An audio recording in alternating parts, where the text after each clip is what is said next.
views and opinions expressed in this program are those of the participants and do not necessarily reflect the views of BronxNet or the program underwriters.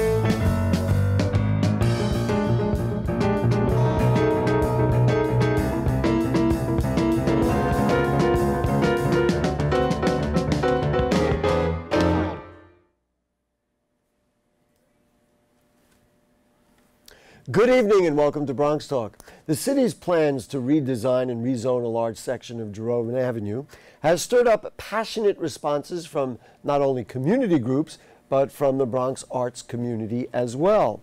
In fact, the Bronx Photo League, which is a product of the Bronx Documentary Center, sent photographers to document and celebrate the workers and tradespeople of Jerome Avenue, one of the city's few remaining working-class neighborhoods where many still make a living in small shops and factories or repairing automobiles.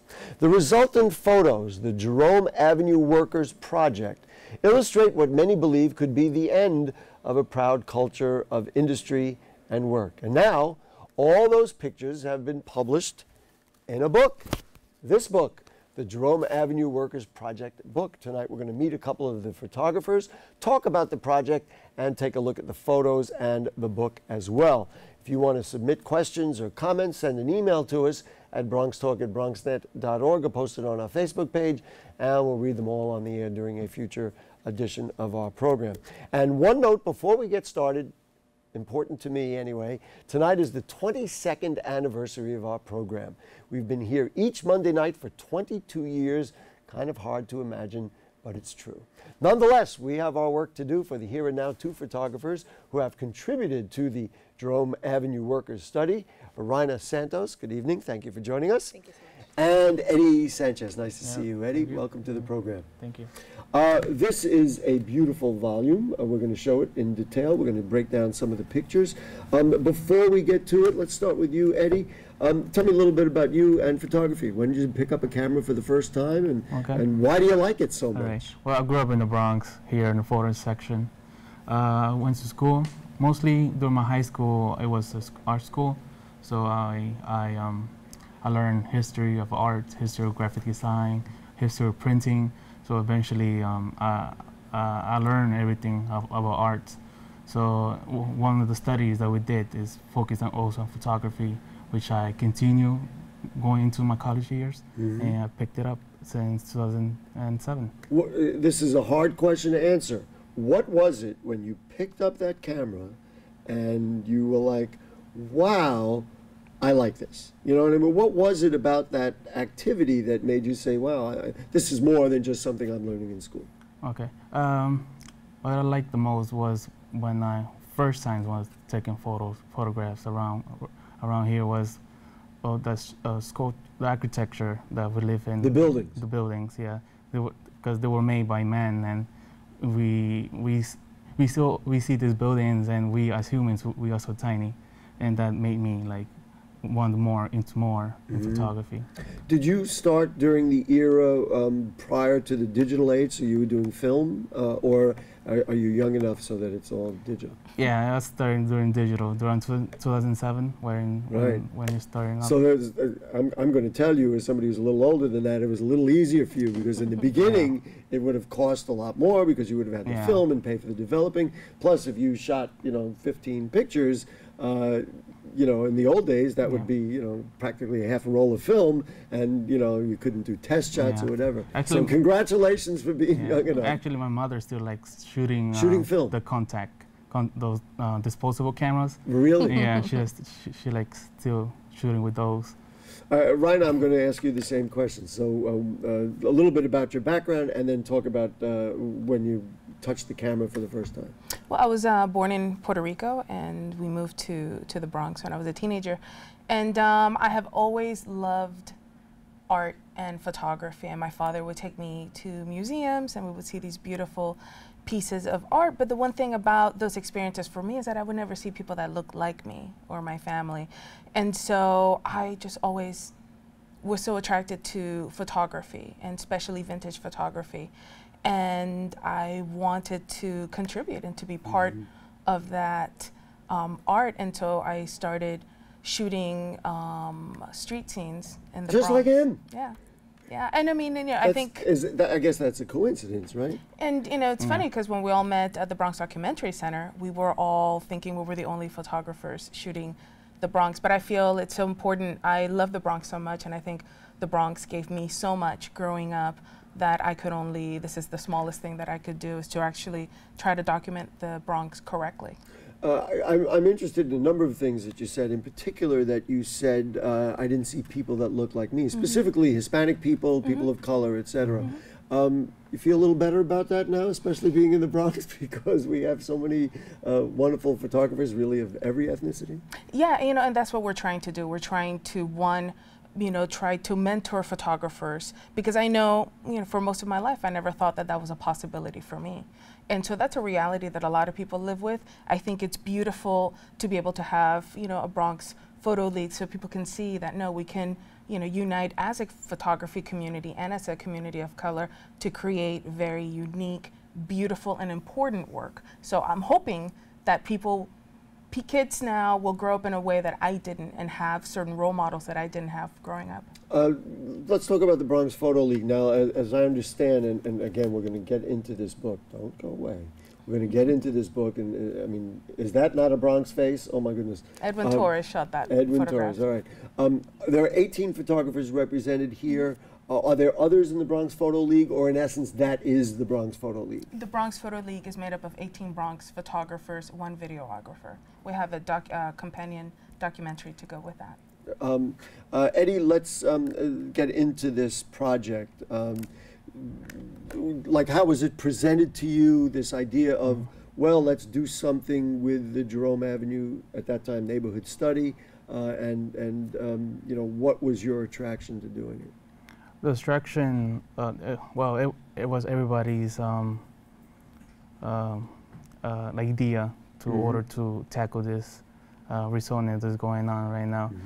So that is, what was the question? The question was just what attracted you to the study, and what made you think this was kind of a good thing that you ought to be doing? Oh, because we see a lot of displacements of a lot of colored and poor communities around the city, like in Harlem and in Brooklyn. So when we saw this study going on, we wanted to document the people that are living in these areas.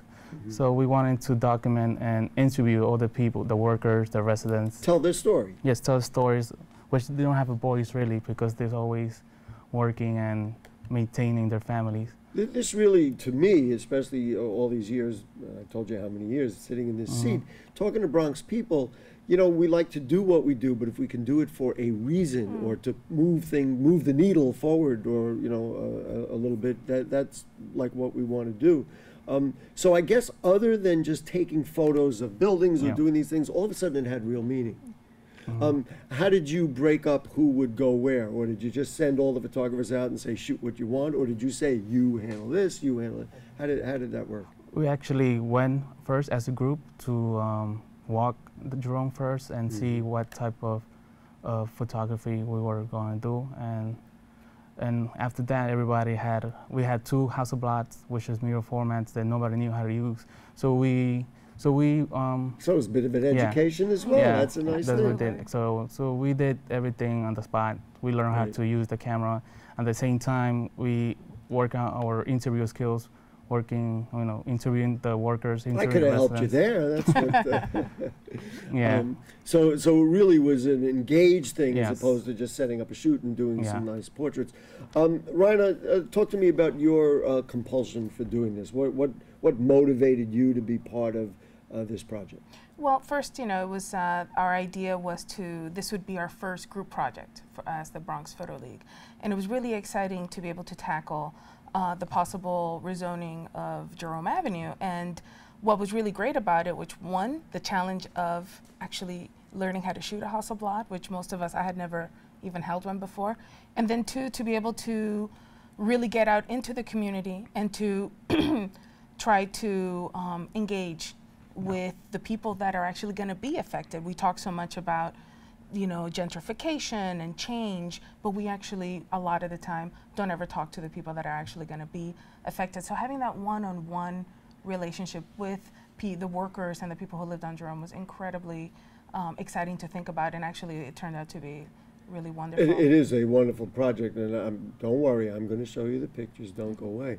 Did this change your understanding of what being a photographer is? In other words, that normally you might go out and say, well, I'm going to go out on Sunday afternoon and shoot some nice things in the Bronx, or maybe I'll even do a portrait shoot or whatever the kind of work that you do. But now he talked about doing interviewing, you talked about the beauty of engaging people and also shooting for a kind of a journalistic purpose.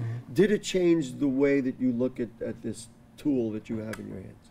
I think it definitely did. One, because you know, as a photographer, you're always out alone, but this was shot as a group. We really would go out as groups, either larger groups or smaller groups. We had to share 2 Hasselblad cameras, so I mean, it definitely was. So there's a little teamwork involved. Absolutely, and so I think that really, you know, I know for me, I learned a lot about how to be able to work with a team and how to get everyone on the same page and to be able to have a really positive outcome. How can we think about a subject and be able to get there all together? It's really an interesting concept, because as photographers, you generally work alone. You go and you take your pictures, you decide what you want to do, you use your equipment, your tools, and then you do it. But here, there had to be coordination because you had a limited amount of cameras. Last question before we get to it, what was it like using those cameras? So these Hasselblad, did I pronounce that right? Yes, Hasselblad. These are kind of those old square cameras, and they get you these beautiful, rich black and white photos. What was it like learning that and using that as a tool? Well, I have a funny story about that. When I was shooting without film, so it was very. See, that goes back to my original question about digital photography. Shooting without film and interviewing people, and you know, you learn from your mistakes, and you always. I bet you did. Yeah, it was very good, because at the same time, me and my other colleague who came along teach one another how to use the cameras.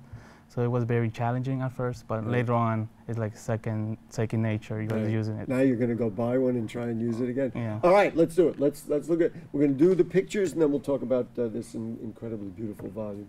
So what do we got? Jayla is going to put us pictures. Here we go. Actually, I have to say, Jayla, our producer, said that this particular photo was of particular interest to her. She just liked the idea of the older immigrants who are still out there working. You took this? Yes, I did. Tell me about it. The gentleman's name is Elias, and that's his wife, Carmen. They always, every day, they wake up 5 in the morning in order to go pick up cans from the streets. They cans, and they literally make a living of sorts from it. They do make a living out of it. And how old are they? Elias is in his 60s. In his 60s? Okay. Hitting 70s almost. And same thing as his wife. They're the same age. Was it easy to shoot them? I mean, did you just say, hey, do your thing, and you took pictures? Yeah, that was my first portrait that we did. Me and my partner, Jesus, which was with me at that day. Mm-hmm. So he did the interview, and I shot them. Okay. Yeah. Next, keep them rolling. What do we got? Okay, who can run it? This is your picture? Yeah, this is one of my photographs. This is Isabel Calife, and she is a cashier at USA 99-cent store on Jerome Avenue. And she is Puerto Rican and came to the United States for a better education for her son, and her son currently is in college. Is she concerned, stupid question, is she concerned about what potentially might be happening? Not a stupid question at all. I mean, I mean, stupid question because maybe the answer is so obvious. No, well, actually, when I interviewed her, it was one of the times that I was brought to tears, which happened a lot when I was interviewing some of our participants. And basically, the first thing, when I asked her, are you concerned?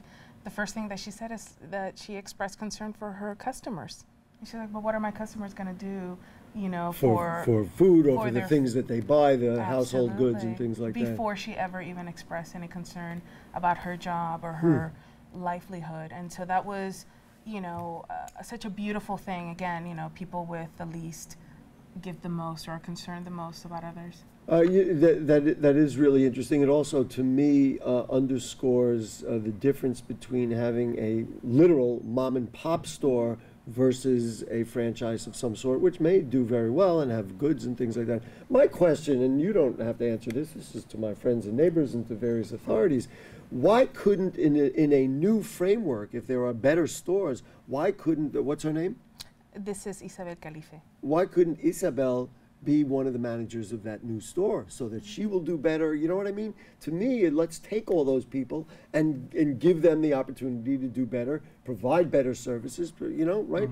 But you know, but there's a thing, there's a you know, a misconception though too, because people in Jerome that are working are making a living, and they are, people are doing well. So let's not make an they're doing well assumption. for them. Who is not profiting from what's happening on Jerome at this point?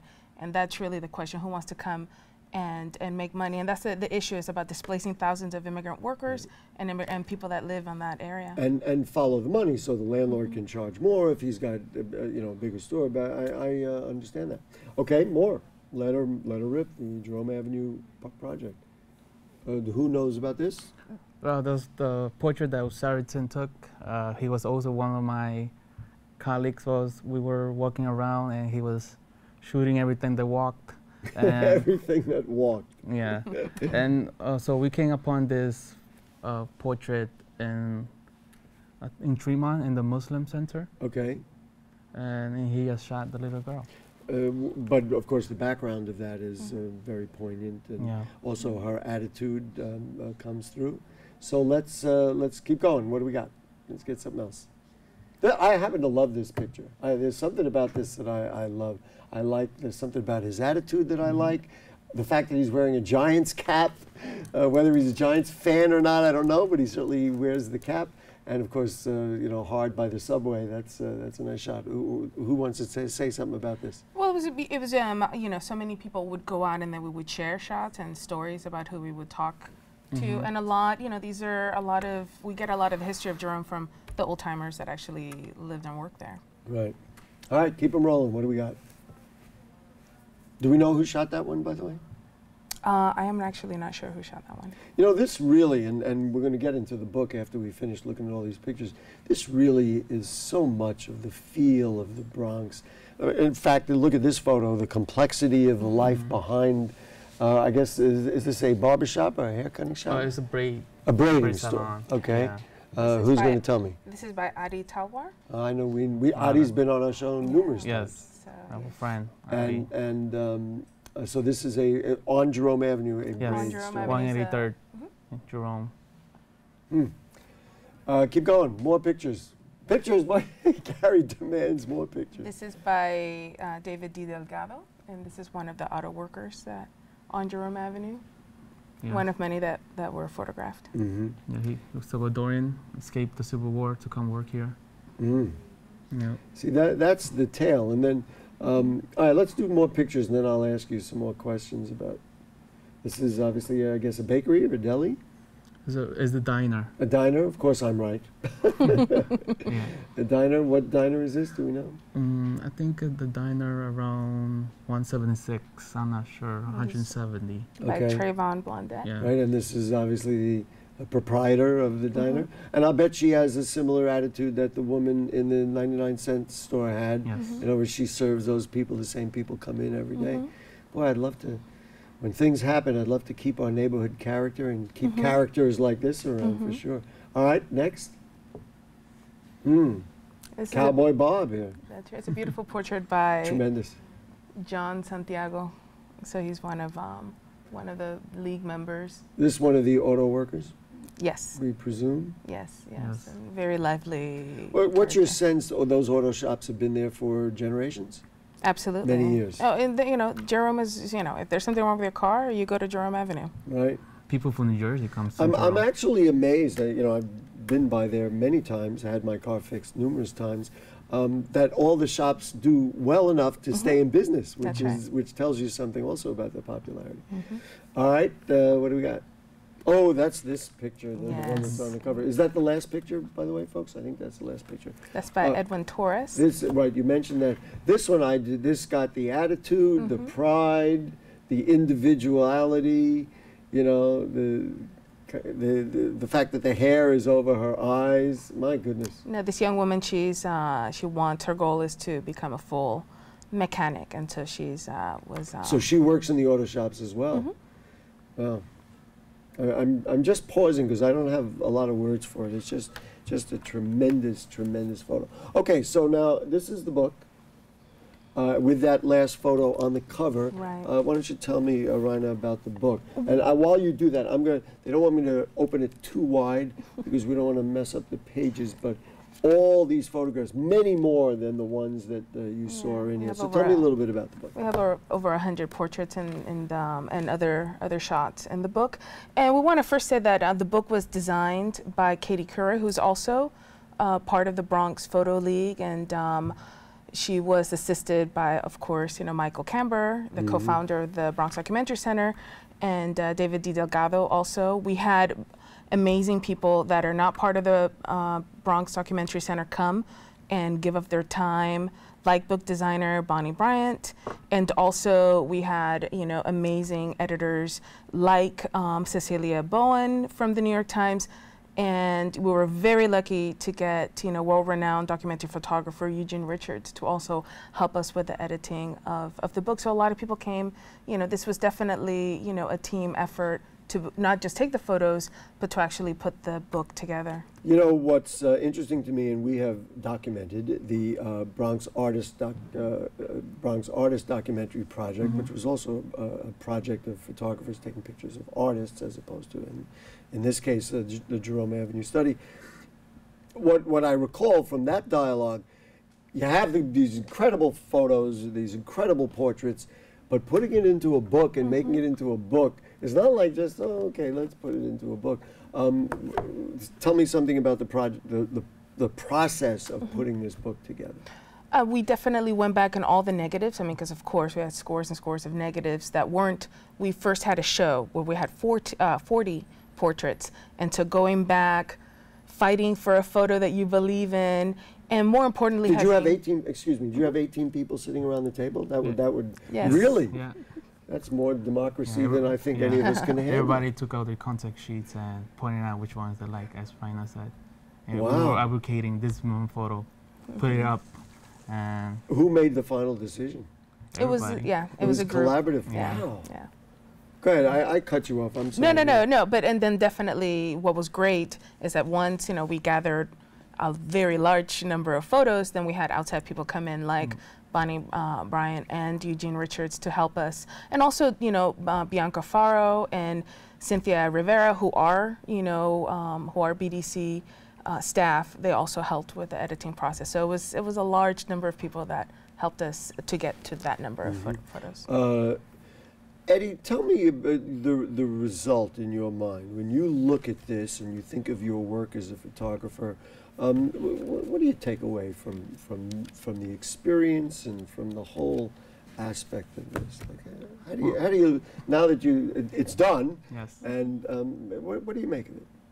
Well, as an immigrant who came to this country as a young boy, when I see all these portraits, it remind me of my family, my friends, and people who are struggling to make ends meet, to put food on the table, to have their kids have an education, something that they didn't have when they were in the country. So when I see this book, I really want to illustrate or demonstrate people that don't live around this area, to have a point of view that these people are actually working hard, and if these ones come through, they're gonna actually go to this place and where they're gonna go. And what happens to them? Yeah. I'll tell you, aside from the individuals, what I get from this dialogue, which I really was very poignant about the woman who runs the 99-cent store and is more concerned about the customers.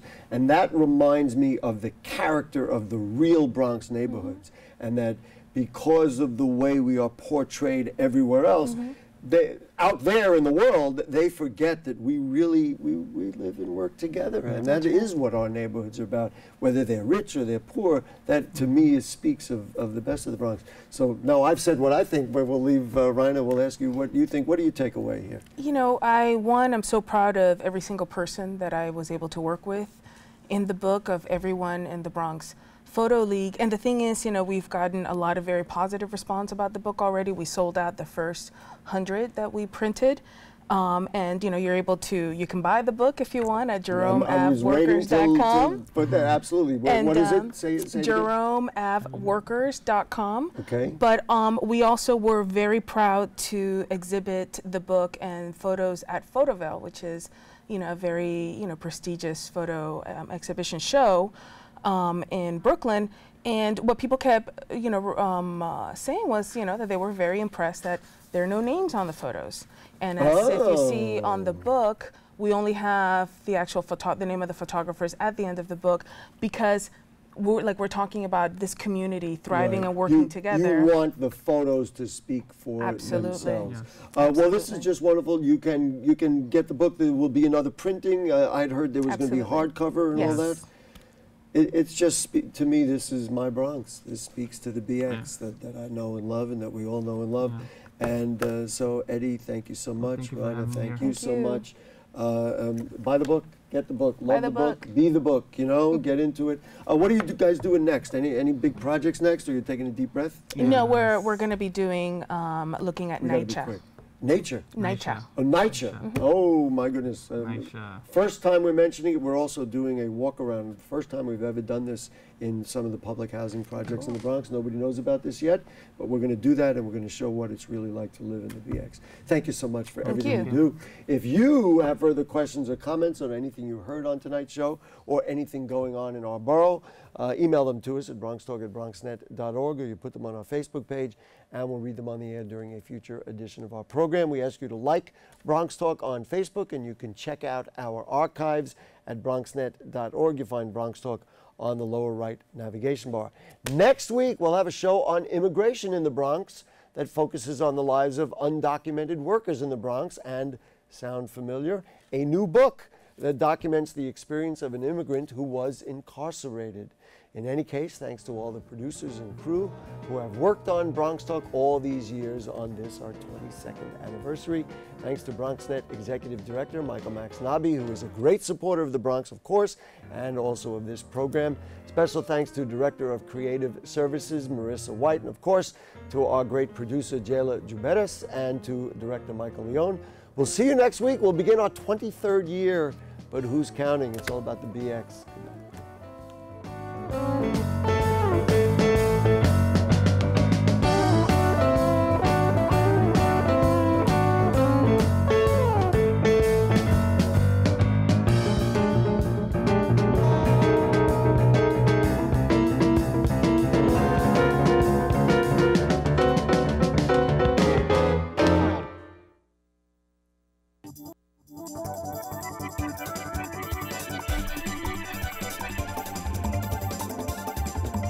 Welcome, everybody. We are open. I'm the Dr. Bob Lee from 107.5 WBLS. You can catch me on there each and every night right after the Quiet Storm. You can catch me right here on Open, 10 o'clock, 5 o'clock, and 10 o'clock. Let's just call it on the 10s and then just keep it tuned. And we got you covered like a blanket, okay? I'm out in the community and we're all over the place because we are now open.